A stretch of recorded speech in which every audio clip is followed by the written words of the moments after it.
বন্ধুরা, তেল নিয়ে যে আর কত কি দেখব। জ্বালানি তেল সংকট কাটছে না।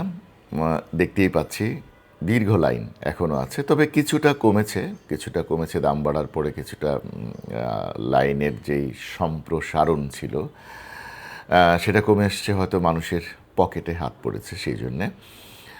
তারপর সরকার বিআরটিএ ঘোষণা করলেন যে ফুয়েল পাস দেওয়া হবে।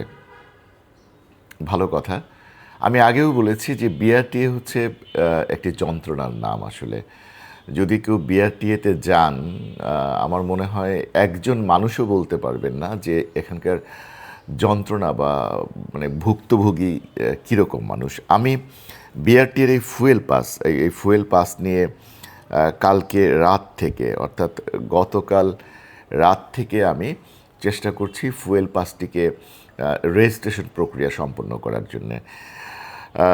আমি যথারীতি আমার গাড়ির নাম্বার, যেরকম জোন, সিরিজ, ঘ, রেজিস্ট্রেশন মানে যে নাম্বারটি আছে, হ্যাঁ, যেরকম আপনার গাড়ির নাম্বার যদি 28-17 সিরিয়াল থাকে, তারপরে ওই নাম্বারটি দিয়েছি আমি।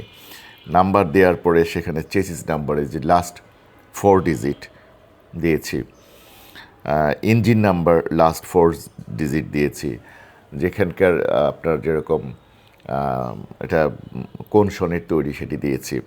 আমি এবার ভেরিফিকেশন ভেহিকেল আপনারা দেখতে পাচ্ছেন, এটা আমি দিলাম। ওকে, ঠিক আছে।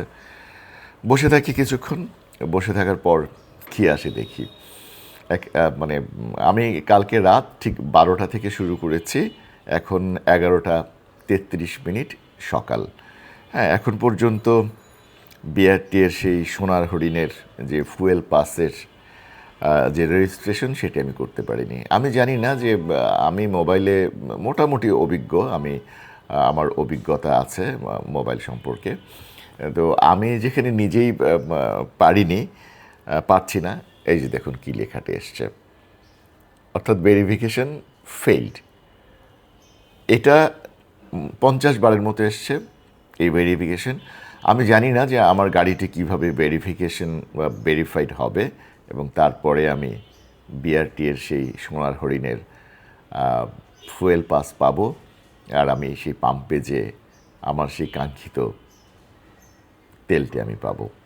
দর্শক, হয়তো আপনাদের উপকারে আসতে পারো বিষয়টি। যদি সবার কাছে মনে হয় যে এই ভিডিওটি উপকারী ভিডিও, তাহলে দয়া করে শেয়ার করবেন, যাতে অন্তত বিআরটিএর আমাদের সেই বিজ্ঞ কর্মকর্তাদের কর্ণকুহরে প্রবেশ করে, এবং তারা যদি এর কোনো সুরাহা বাতলে দেন, তাহলে আমার মনে হয় সবাই উপকৃত হবেন। কেউ কেউ হয়তো পেরেছেন, তারা হয়তো সো লাকি। আমার হয়তো দুর্ভাগ্য যে আমি পারিনি। আমার মতো দুর্ভাগ্যবান যারা পারেননি এই অ্যাপসের মাধ্যমে ভেরিফিকেশনটি করার জন্যে, তাদের জন্যে আমার মনে হয় আপনাদের শেয়ারটি কাজে লাগবে। সবাইকে ধন্যবাদ।